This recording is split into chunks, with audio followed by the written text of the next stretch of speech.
Hello and welcome back to our official YouTube channel of Hasmukh Goswami College of Engineering. Myself Karthik Suthar from Automobile Engineering Department. आज हम बात करेंगे heat transfer के अंदर जो conduction based हमारे numerical है उनके बारे में। उसके बेस पे हम क्या फॉर्मूलाज है, क्या इक्वेशंस है हमारे पास, तो हम जो कंडक्शन थ्रू प्लेन बॉल है उनके जो एग्जाम्पल न्यूमेरिकल्स है वो आज हम इस सेशन में सॉल्व करेंगे। जनरली क्या होता है कि इंजीनियरिंग स्टूडेंट्स को जब भी एग्जाम में या फिर गेट के एग्जाम में वो न्यूमेरिकल्स फेस करते हैं तो उनको बहुत ही दिक्कत आती है। तो आज बहुत ही आसान तरीके से जो बेसिक कंसेप्ट है हमारा उसके बेस पे हम आज न्यूमेरिकल सॉल्व करेंगे। ठीक है, तो सबसे पहले मैं यहाँ पे डेटा रीड कर लेता हूँ। 30 centimetre thick ball of 5 metre by 3 metre size is made of red brick which has thermal conductivity of 0.3 volt per meter degree. It is covered on both sides by layers of plasters 2 centimeter thick which has thermal conductivity of 0.6 volt per meter degree. The ball has a window size of 1 meter by 2 meter. The window door is made of 12 mm thick glass which has thermal conductivity K is equal to 1.2 watt per meter degree. If the inner and outer surface temperature are 15 and 40 degrees Celsius, make calculation for the rate of heat flow through the ball. क्या हमें data दिया है यहाँ पे example में कि हमारे पास एक बॉल है, ठीक है, उसके दोनों तरफ प्लास्टर लेयर है जो मैंने यहाँ पे डेल्टा 1 और डेल्टा 3 नोटेशन से उसका थिकनेस यहाँ पे मेंशन किया है मैंने। जो डेल्टा 2 पोर्शन है बीच वाला, ठीक है, ये हमारा ब्रिक है, दोनों तरफ प्लास्टर्स है। ओके, तो इसमें ये न्यूमेरिकल में जो बीच में एक विंडो भी दिया हुआ है, तो आप समझिए कि ये जो पूरा बॉल है मेरा, ठीक है, उसका जो डायमेंशन है वो 5 by 3 metre, 5 metre by 3 metre यानी कि 15 मीटर स्क्वायर का मुझे पूरा एक बॉल दिया हुआ है। उसके बीच में एक विंडो लगाया हुआ है, ठीक है, ये मैंने विंडो यहाँ पे दिखाया है। उसका जो एरिया है वो 2 मीटर स्क्वायर है। ओके, तो हमें क्या करना है, आउटर टेम्परेचर, ये वाला आउटर टेम्परेचर हमारा 40 है, इनर टेम्परेचर है हमारा 15 डिग्री सेल्सियस, ठीक है। तो जो भी यहाँ से हीट पास हो रही है, ठीक है, थ्रू द बॉल है या फिर थ्रू द ग्लास है, पूरा, ठीक है, आप समझ रहे हो कि ये पूरा एक बॉल है, यहाँ पे ये आप विंडो समझ लीजिए इसको, ठीक है, तो पूरा अगर हीट ट्रांसफर हो रहा है, ठीक, इस डायरेक्शन से, तो वो हमें पूरा कैलकुलेट करना है। ठीक है, तो सबसे पहले हम गिवन डेटा लिख लेते हैं। तो हमारे पास जो प्लास्टर मटेरियल, जैसे मैंने बोला, ये 1 नोटेशन इसका और ये 3 नोटेशन, और जो बॉल है उसको हम 2 नंबर का नोटेशन दे रहे हैं। ठीक है, तो हमारे पास सबसे पहले कंडक्टिविटी लिख लेते हैं, जो कि दोनों साइड प्लास्टर है, प्लास्टर मटेरियल की सेम है, तो वो है 0.6 वोल्ट पर मीटर डिग्री। ठीक है, इसके बाद K2 जो है वो थर्मल कंडक्टिविटी है हमारी ब्रिक की, जो बीच में है, ठीक है, वो है 0.3 मीटर डिग्री। ओके, इसके बाद हम ग्लास मटेरियल जो है हमारा यहाँ पे इंडिकेट किया है, उसके बारे में लिख देते हैं कि for conductivity, thermal conductivity of window glass material, ठीक है, वो है हमारा 1.2 वोल्ट पर मीटर डिग्री। ठीक है, अभी हम थिकनेस लिख लेते हैं सबकी, तो डेल्टा 1 और डेल्टा 3 हमारा सेम है। ठीक है, तो delta 1 is equal to delta 3 is equal to क्या है, 2 सेंटीमीटर, तो उसको हम मीटर में ही कन्वर्ट करेंगे, तो 2 × 10⁻²मीटर। ठीक है, इसके बाद जो ब्रिक की थिकनेस है वो डेल्टा 2 है मेरे पास, क्या है, 30 सेंटीमीटर। ठीक है, तो क्या हो जाएगा, 30 × 10⁻²। यूनिट कन्वर्जेशन आपको रखना है, यूनिट सारे यूनिफॉर्म होने चाहिए, ये मीटर में है तो आप बाकी सब भी मीटर में आपको देना पड़ेगा। ठीक है, फिर डेल्टा 4 क्या इंडिकेट करता है, जो हमारा ग्लास है, विंडो है, उसका ग्लास मटेरियल है, उसका थिकनेस। ठीक है, तो डेल्टा 4 हमने दिया हुआ है, mm में दिया है वो 12 mm। ठीक है, तो 12 mm इज इक्वल टू क्या हो जाएगा, 12 × 10⁻³ ठीक है, और जो आउटर टेम्परेचर है वो हम ले लेते हैं 40 डिग्री सेल्सियस। ठीक है, और जो इनर टेम्परेचर है Ti, ठीक है, उसको वो है हमारा 50 डिग्री सेल्सियस। ओके, तो ये जो है हमारा पूरा गिवन डेटा है, ठीक है। अभी हम स्टार्ट करते हैं आगे से। तो हमें पहले थर्मल सर्किट बना लेते हैं। जनरली हम क्लासरूम में जैसे कि जो मैं जिस तरीके से पढ़ाता हूँ, तो पहले आपको एक थर्मल सर्किट बना लेते हैं। जैसे कि यहाँ से हम स्टार्ट करते हैं कि जो प्लास्टर लेयर है वहाँ से, ठीक है। तो ये पूरा एक बॉल, मतलब बॉल हीट ट्रांसफर हो रहा है बॉल के अंदर, ठीक है। तो पहले जो सरफेस टेम्परेचर वो क्या है, T0, तो यहाँ पे क्या आएगा T0। फिर प्लास्टर जो है वो क्या करेगा, रेजिस्टेंस ऑफर करेगा, ठीक है। तो मैं यहाँ पे क्या कर लेता हूँ, रेजिस्टेंस बना लेता हूँ। ये प्लास्टर का है तो यहाँ पे R1 नाम दे देता हूँ मैं, ठीक है। फिर से हम जा रहे हैं उस डायरेक्शन में, यहाँ पे बॉल मेरी आएगी, वो भी मुझे थर्मल रेजिस्टेंस ऑफर करेगी, ठीक है। तो और यहाँ पे टेम्परेचर क्या आएगा, T0 से थोड़ा डाउन होकर T1 डाउन होगा क्योंकि रेजिस्ट कर रहा है मुझे, ठीक है। तो यहाँ पे आएगा T1, ठीक है। फिर से मैं आगे जा रहा हूँ, ये बॉल का मुझे रेजिस्टेंस मिला तो उसको मैं R2 बोल देता हूँ, ठीक है। और यहाँ पे टेम्परेचर क्या मिलेगा मुझे, T2, ओके। फिर से प्लास्टर मटेरियल आ रहा है आगे, ओके। तो प्लास्टर मटेरियल एंड में वो क्या, वो भी रेजिस्टेंस ऑफर करेगा, उसको मैं नाम देता हूँ R3। और फाइनली जो मुझे जो वहाँ पे टेम्परेचर मिल रहा है वो Ti, ठीक है। तो ये यहाँ पे मैं लिख देता हूँ, ये है 40 डिग्री सेल्सियस, ठीक है। और यहाँ पे हमें मिल रहा है 15 डिग्री सेल्सियस। तो इसके बीच में हमारे पास 3 लेयर आ रहा है, ठीक है। अभी ये हो गया वॉल के थ्रू पास हो रहा है, ठीक है। अभी ग्लास के थ्रू भी पास हो रहा है ना, हमें दोनों कैलकुलेट करना पड़ेगा। तो उसका भी सर्किट बना लेते हैं। जैसे कि ये मान लो कि ये हो गया Q ग्लास, ठीक है। तो वो जा रहा है, तो ये जो ग्लास है वो डायरेक्टली जो आउटर टेम्परेचर उसके कांटेक्ट में, ठीक है। आप देख पा रहे हो, तो यहाँ पे आ जाएगा T0, उसका बाद में जो रेजिस्टेंस है वो ग्लास का ही रेजिस्टेंस, ठीक है। तो मैं यहाँ पे Rg या R4 लिख लेता हूँ उसको, ठीक है, रेजिस्टेंस ऑफर्ड बाय ग्लास। और यहाँ पे आ जाएगा Ti, सिंपल, ये भी 40 एंड 15 डिग्री सेल्सियस, ठीक है। तो अभी हम हमको Q फाइंड करना है। 2 Q यहाँ पे मिलेंगे, Q बॉल और Q ग्लास, क्योंकि यहाँ हमारे पास जो बॉल है हमारा, ठीक है, उसमें विंडो भी दिया हुआ है। प्लेन वॉल अगर विंडो भी ना दी तो हमको खाली Q बॉल ही गिनना पड़ता, पर हमको यहाँ पे बीच में विंडो भी दी हुई, ठीक है। तो हमको दोनों कैलकुलेट करना पड़ेगा और टोटल करने के लिए दोनों को हम ऐड कर देंगे, ठीक है।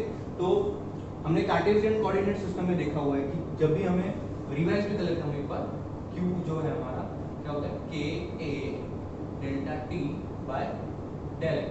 डेल X को अपने डेल्टा भी बोलते हैं, ठीक है।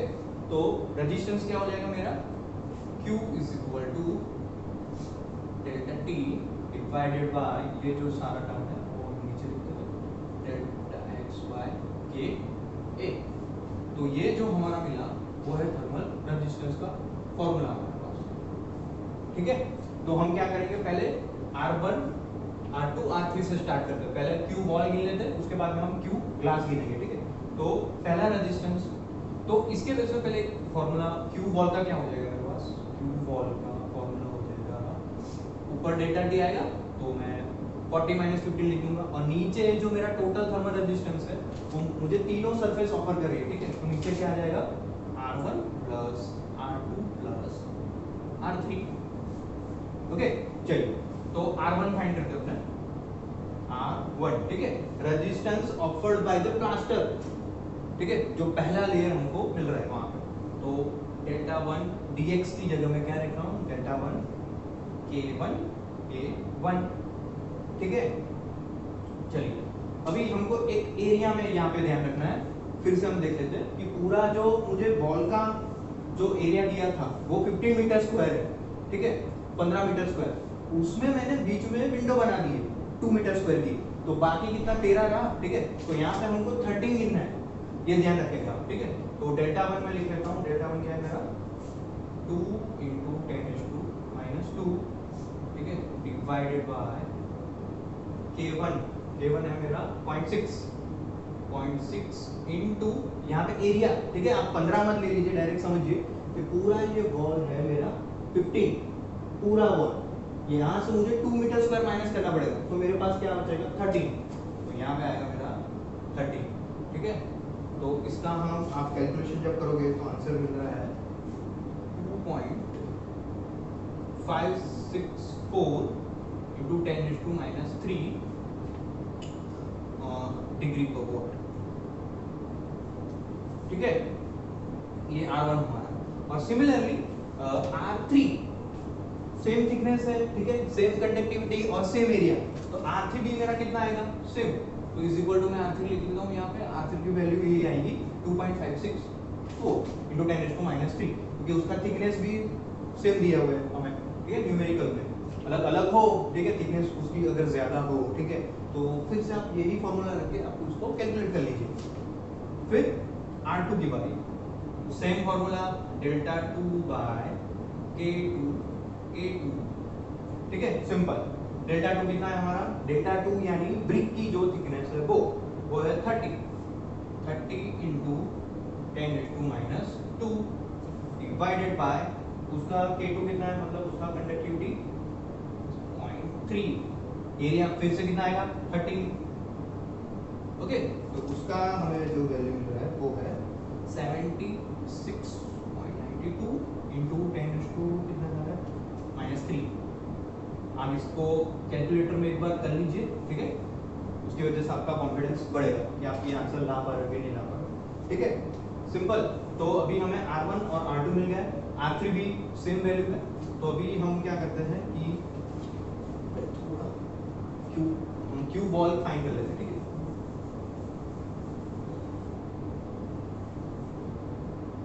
मैं फिर से रिपीट कर रहा हूँ, R1 और R3 इसलिए सेम आया क्योंकि दोनों का थिकनेस सेम है प्लास्टर का, दोनों की कंडक्टिविटी सेम है, एरिया सेम है, ठीक है, अलग अलग हो तो आप कर सकते हो। तो सिंपल, अभी क्यू बॉल, तो डेल्टा टी की जगह में क्या लिखूंगा 40 - 50, ठीक है, टेम्परेचर डिफरेंस जो यहाँ पे मुझे दिख रहा है, ठीक है, यहाँ पे मुझे T1 और T2 का कहीं यूज ही नहीं है क्योंकि मुझे इंटरमीडिएट टेम्परेचर दिया भी नहीं और फाइंड भी नहीं करना मुझे, ठीक है। तो T1 और T2 को तो बात ही नहीं है यहाँ पे। टोटल जो डिफरेंस है T0 - Ti, ठीक है, T outside minus T inside, तो 40 - 50, और ये रेजिस्टेंस हम टोटल कर लेंगे R1 + R2 + R3, ठीक है, वो भी हमारे पास है। मैं लिख लेता हूँ एक बार 2.564 into 10⁻³ ये R1 का वैल्यू था।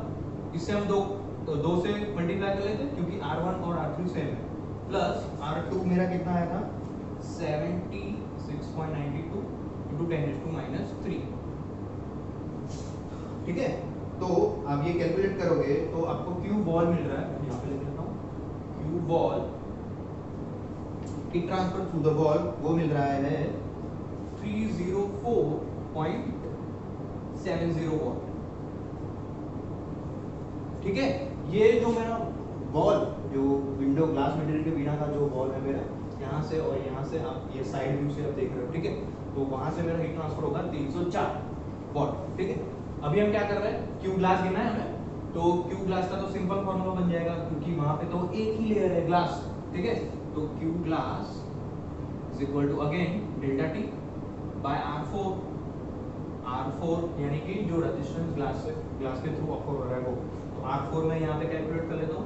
R4 मेरा क्या आ जाएगा डेल्टा 4 बाय K4 A4, ठीक है,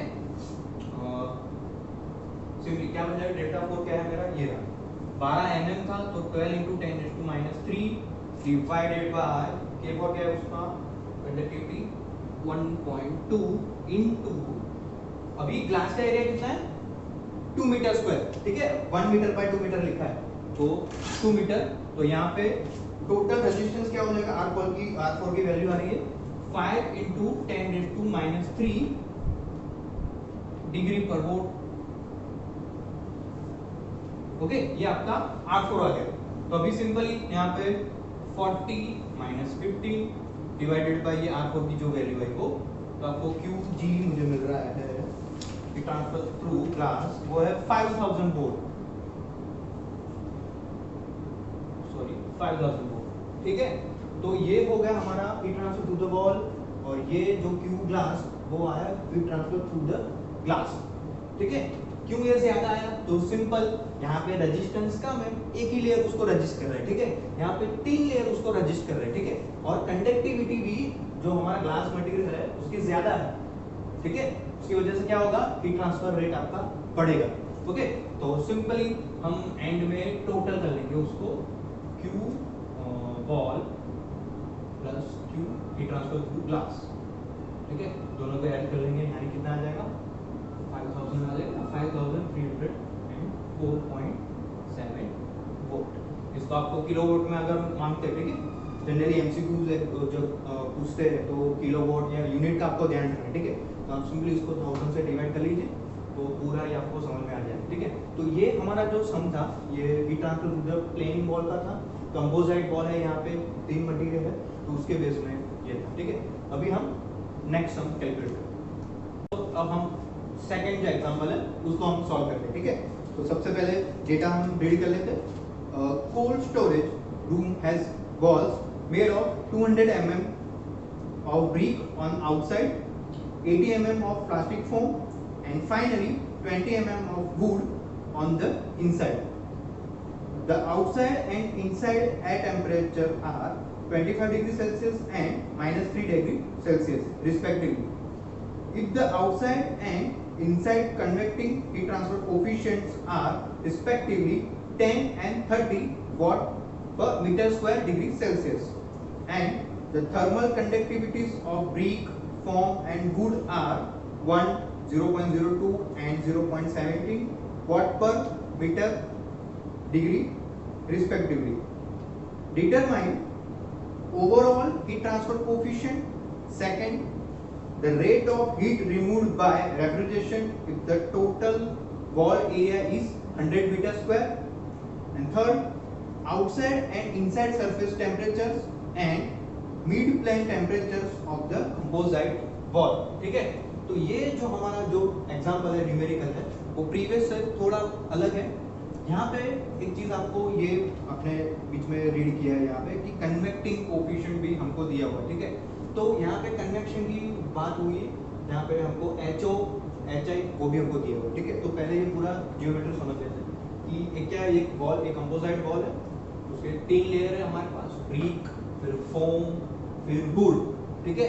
तो ये वाली जो साइड है हमारी इनसाइड और ये आउटसाइड, ठीक है। तो प्रीवियस सम में क्या था कि एक चीज समझिए आप कि जैसे कि ये मेरा कोई सरफेस वॉल है मान लो, ठीक है, यहाँ पे 40 डिग्री सेल्सियस दिया हुआ है, यहाँ पे एटमॉस्फेरिक जो एयर है वो 40 डिग्री सेल्सियस पे, ठीक है। तो ये जरूरी है कि ये सरफेस टेम्परेचर वो 40 हो, ये सराउंडिंग टेम्परेचर और सरफेस टेम्परेचर जो है उसमें डिफरेंस है, ओके। तो प्रीवियस सम में क्या था, ये डायरेक्टली यहाँ पे 40 दे दिया, ठीक है, सरफेस टेम्परेचर भी, तो यहाँ पे वो नहीं दिया है। यहाँ पे जो आउटसाइड टेम्परेचर है वो कितना है हमारा, आउटसाइड टेम्परेचर 25 डिग्री सेल्सियस है, ठीक है। तो यहाँ पे जो सरफेस है वो अपने ऐसे नहीं गिन सकते, वो डायरेक्टली 25 डिग्री सेल्सियस नहीं ले सकते।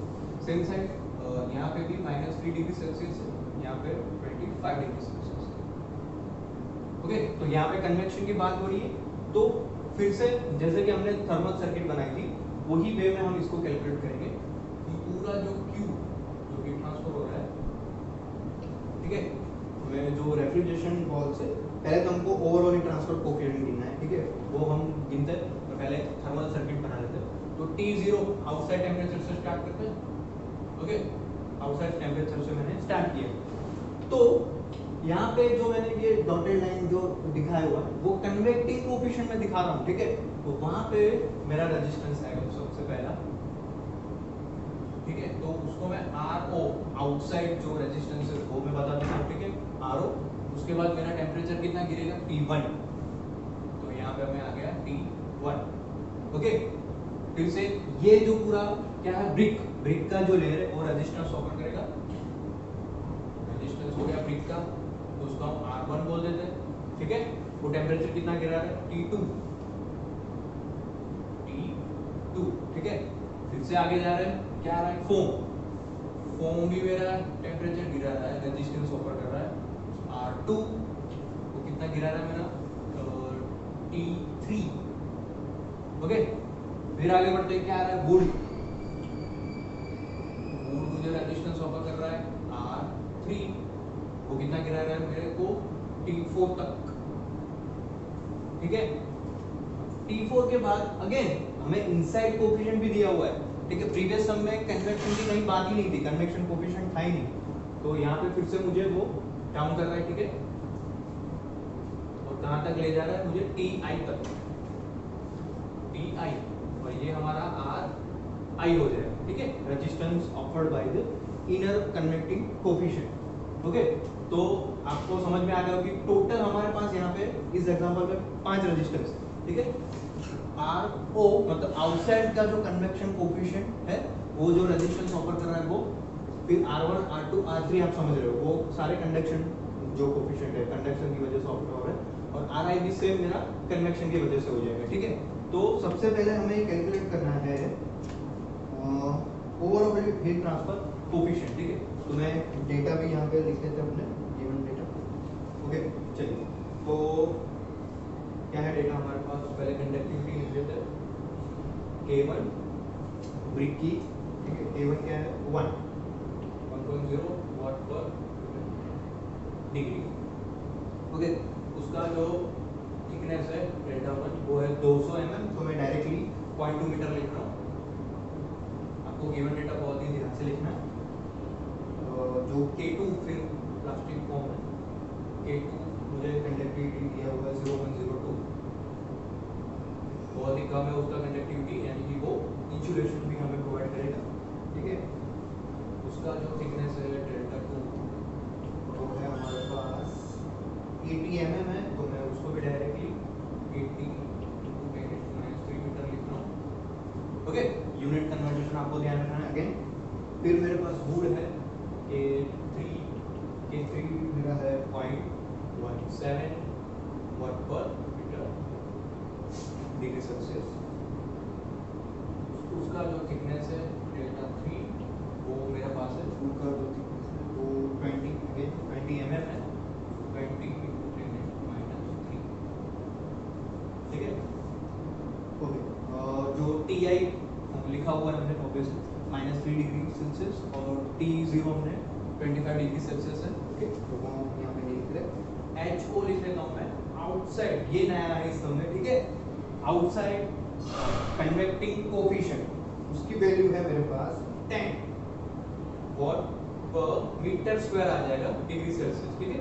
थर्मल कंडक्टिविटी में यूनिट क्या है अपना, वाट पर मीटर डिग्री सेल्सियस, यहाँ पे watt per metre square degree Celsius, okay. वो 10 है हमारा, और सेम HI जो इनर कन्वेक्टिंग कोफिशिएंट वो हमारा 30 watt per metre square degree Celsius, okay. और एरिया दिया हुआ है 100 मीटर स्क्वायर, 100 मीटर स्क्वायर। तो चलिए सबसे पहले हमको फाइंड करना है क्या, ओवरऑल हीट ट्रांसफर कोफिशिएंट, ठीक है।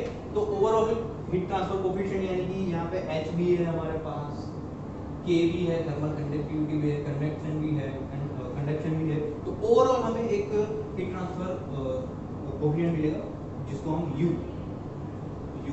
डिनोट करते हैं उसको, ठीक है। तो सिंपली R0 फाइंड कर लेते हैं अपने, ठीक है। तो अभी प्रीवियस सेक्शन में देखा था ना कि क्या था, डेल्टा बाय KA, ठीक है। अभी ये तो कन्वेक्शन है, तो कन्वेक्शन मोड आप समझते हो, वो जितनी भी मतलब कोई भी सरफेस उसकी थिकनेस पे डिपेंड करता ही नहीं है, ठीक है। तो उसका फॉर्मूला हमारे पास है, अगर वो कन्वेक्शन की वजह से रेजिस्टेंस ऑफर कर रहा है तो, ठीक है, 1/HOA, सिंपल, ठीक है। डेल्टा यहाँ पे नहीं आएगा क्योंकि ये कन्वेक्शन हम गिन रहे हैं, ठीक है। तो 1/10 इंटू एरिया 100 मीटर स्क्वायर। आप एक भी मतलब एडवांस में आप अगर गिनना चाहते हो तो आप 100 नहीं भी गिनो, क्योंकि यहाँ पे पूरा जो एरिया है वो कांस्टेंट है, अल्टीमेटली जो एंड में वो हम कट आउट भी हो जाएगा दोनों साइड से, पर यहाँ पे आप समझने के लिए दिख रहा है, ठीक है। तो इसका कैलकुलेशन करें तो कितना आएगा, 1 × 10⁻³ डिग्री, ठीक है, डिग्री सेल्सियस पर वोट, या फिर डिग्री वोट पर वोट भी आप देख सकते हैं, ठीक है। तो सिंपल अगेन ये कन्वेक्टिंग कोफिशिएंट की वजह से जो रेजिस्टेंस हुआ उसका फॉर्मूला है, ठीक है। अब फिर से R1 अगर हम फाइंड करेंगे तो सेम फॉर्मूला आ जाएगा हमारे पास, डेल्टा 1/K1A1, ठीक है। चलिए, तो डेल्टा 1 क्या है हमारे पास 0.2 डिवाइडेड बाय K1 मेरा 0.0 इनटू एरिया 100, ठीक है। तो हमको क्या मिल रहा है 2 into 10⁻³ डिग्री सेल्सियस पर वोल्ट। ओके, R2 फाइंड करते हैं, सिंपल। R2 क्या हो जाएगा डेल्टा 2 बाय A2 डेल्टा 2 कितना है 80 into 10⁻³ उसकी कंडक्टिविटी कितनी है 0.02, ठीक है, इंटू 100।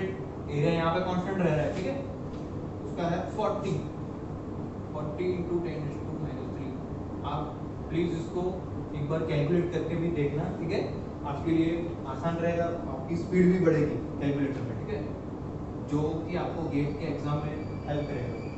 और डेल्टा 3 बाय A3 डेल्टा 3 कितना है मेरे पास 20 into 10⁻³ divided by A3.17 into 100, ठीक है, ये वैल्यू मेरा आ रहा है 1.176 into 10⁻³ है यहाँ पे डिग्री सेल्सियस पर वोल्ट। ओके, तो ये मैंने R1 R2 R3 ये तीनों जो है वो कौन सा मोड वहां पे आ रहा है कंडक्शन। ये मेरा क्या था कन्वेक्शन, इसकी वजह से यहाँ पे उसका फॉर्मूला जो है अलग है, ठीक है। फाइनली मेरे को क्या फाइंड करना है RI, अगेन कन्वेक्शन, ठीक है, अंदर की साइड, तो यही फॉर्मूला हमारा रिपीट होगा, पर HI इनर साइड आ जाएगा HI मेरा, ठीक है, तो वो है HI मेरा यहाँ पे 30, यस हाँ 1/30 into 100, ठीक है, तो उसको 10⁻² मेरा क्या हो जाएगा 0.33 into 10⁻³ डिग्री सेल्सियस पर वोल्ट, ठीक है। तो ये हमें पूरे जो 5 रेजिस्टेंस है हमारे वो हमने कैलकुलेट कर लिए, ठीक है।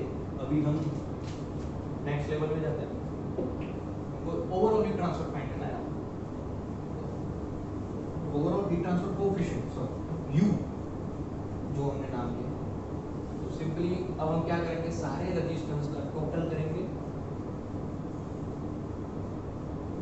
और उसको हम इक्वेट करेंगे ओवरऑल कोएफिशिएंट, ठीक है। ओके, वो भी मैं फॉर्मूला आपको समझा देता हूँ। जनरली आप कन्वेक्शन की वजह से जो है Q कन्वेक्शन, ठीक है, वो क्या है हमारा HA टू डेल्टा T, ये वाला फॉर्मूला है, ठीक है, HA डेल्टा T। तो अगर ओवरऑल से हो रहा है ओवरऑल ट्रांसफर मतलब ओवरऑल मतलब सारे मोड अगर रेडिएशन भी अंदर आ गया, ठीक है, तो अब फॉर्मूला क्या लगेगा हमारा UA डेल्टा T, ठीक है। तो उस टाइम पे मेरा जो थर्मल रेजिस्टेंस है, ठीक है, 1/U into A हम लिखेंगे 1/U into A, ठीक है। जब हमने ये U मतलब क्या ओवरऑल हीट ट्रांसफर कोएफिशिएंट है, कन्वेक्शन हो रहा है, कंडक्शन हो रहा है या रेडिएशन भी हो रहा है, तो तीनों चीज का ओवरऑल कोएफिशिएंट होगा, उसको हम U डिनोट कर रहे हैं, ठीक है। और यहाँ पे हमारे पास सिर्फ कन्वेक्शन और कंडक्शन है, ठीक है। तो अब ये मैं जो थर्मल रेजिस्टेंस है कितना 1/UA, ठीक है, इसको मैं यहाँ पे ये मेरा जो टोटल आया उससे इक्वेट करूँगा, simple R0 plus R1 plus R2 plus R3 plus RI, R0 नहीं R, ठीक है। तो ये पूरा जब मैं इक्वेट करूँगा, यहाँ पे भी एरिया आपको 100 रखना है, आप नहीं रखते अंदर तो भी चलो, जैसे कि मैंने बताया, ठीक है। तो ये आप कैलकुलेट करोगे तो आपको U जो मेरा मिल रहा है वो है 0.224 watt per metre square degree Celsius, simple, ठीक है। ये 5 की वैल्यू रेजिस्टेंस की वैल्यू आपके पास ऐड करिए और U फाइंड कीजिए, ठीक है, और एरिया को 100 रखना है। तो ये हमारा पहला आंसर आ गया, ठीक है। अभी आगे दूसरा क्या था हमारा क्वेश्चन, हमको सेकंड फाइंड करना है the rate of heat removed by refrigeration if the total wall area is 100 metre square, ठीक है। तो सिंपल जैसे मैंने बोला कि Q फाइंड करना है, ठीक है। तो अभी हमारे पास ओवरऑल है तो UA delta T, simple formula, ठीक है। तो U मेरा आ गया 0.224 इंटू एरिया में 100 ले लूँगा, ठीक है। और डेल्टा टी मेरा कितना है 25 माइनस ये यहाँ पे -3 है, ठीक है। तो अब ये ध्यान रखना, ये प्लस हो जाएगा, ठीक है। तो ये हमारा बन जाएगा, यहाँ पे आप गलती नहीं करिए क्योंकि वो नेगेटिव टेम्परेचर ही दिए, ठीक है। तो ये मेरा आ रहा है 627.2, ये है मेरा हीट ट्रांसफर, ठीक है। The rate of heat remove by the refrigeration wall, ये मेरा क्यू हो गया, ठीक है। अभी हमको थर्ड क्या फाइंड करना था, थर्ड हमको फाइंड करना है outside and inside surface temperatures and mid plane temperatures. मतलब हमको T0, T1, T2, T3, T4, ठीक है, और Ti, ये सारे टेम्परेचर्स फाइंड करने हैं। वो भी एकदम इजी है, हम समझ लेते हैं। सिंपल फॉर्मूला है उसका, आप समझ जाओगे उसको एकदम इजीली, आपको कुछ नहीं। तो यहाँ पे हमारा स्टेडी स्टेट है, ठीक है। तो Q स्टेडी स्टेट मतलब यहाँ से जो भी हीट पास हो रही है यहाँ ये ब्रिक वाले लेयर में, फोम लेयर में, सारा कुछ स्टेडी स्टेट है, ठीक है। तो Q फॉर्मूला मेरा आ जाएगा, आपको पता है कि डेल्टा टी मेरा इसी लेयर ले, मतलब फर्स्ट जो लेयर है वो क्या हो जाएगा मेरा T0 माइनस T1। समझ में आ रहा है? ये मैं पहला ही लेयर जो है यहाँ पे इतना लेयर, ये वाला मैं ले रहा हूँ, ठीक है। तो वहाँ पे Q है मेरे पास, तो Q का फॉर्मूला आपको पता है delta T by thermal resistance, ठीक है। तो वहाँ पे डेल्टा टी मेरा कितना है T0 माइनस T1 और डिवाइडेड बाय खाली आएगा R0, क्योंकि एक ही लेयर हम गिन रहे हैं, ठीक है। तो सिंपल, यहाँ पे आपके पास सारी वैल्यू है, यहाँ पे मैं लिख लेता हूँ। आपको यहाँ पे क्या फाइंड करना है T1, तो T1 अगर फाइंड करना है तो क्या हो जाएगा T0 minus Q into R0, okay. तो है वैल्यू हमारे पास T0 की कितनी वैल्यू है 40 आउटसाइड, नहीं सॉरी 25 माइनस ये Q मेरे पास है कितना आया था मेरा 627.2, ठीक है, इंटू R0 जो मेरा था RO वो मेरा था 1 इंटू 10 इंटू -3, ठीक है। तो पूरा है ब्रैकेट में, ठीक है। तो इससे मुझे टेबल मिल जाएगा, टेबल मेरा आ रहा है 24.37 डिग्री सेल्सियस, ओके। तो सिंपल लेयर बाय लेयर हमको ऐसे ही जाना है, मतलब आगे हम सेकंड लेयर में जा रहे हैं। तो Q इज इक्वल टू क्या हो जाएगा हमारे पास T1 माइनस T2 हो जाएगा, T1 minus T2 divided by कौन सा रेजिस्टेंस वहां पे आएगा ये वाले लेयर में R1, सिंपल। तो ये R1 है आपके पास, Q है आपके पास, T1 यहाँ से मिल गया, तो आप T2 कैलकुलेट कर लीजिए, ठीक है। सिंपली फिर नेक्स्ट लेयर में जाएंगे यहाँ पे, तो क्या हो जाएगा T2 माइनस T3, वहाँ पे क्या आएगा R2, T3 निकाल लीजिए यहाँ से, सिंपल। फिर Q is equal to next layer में जाते हैं, तो T3 minus T4 divided by R3, यहाँ से आप T3 निकाल लीजिए और फाइनल जो है लास्ट वाला, तो Q इज इक्वल टू वहाँ पे क्या हो जाएगा T4 minus Ti divided by जो Ri है, ठीक है। यहाँ पे भी सारी वैल्यू आपको यहाँ से Ti मिल जाएगा, सिंपल।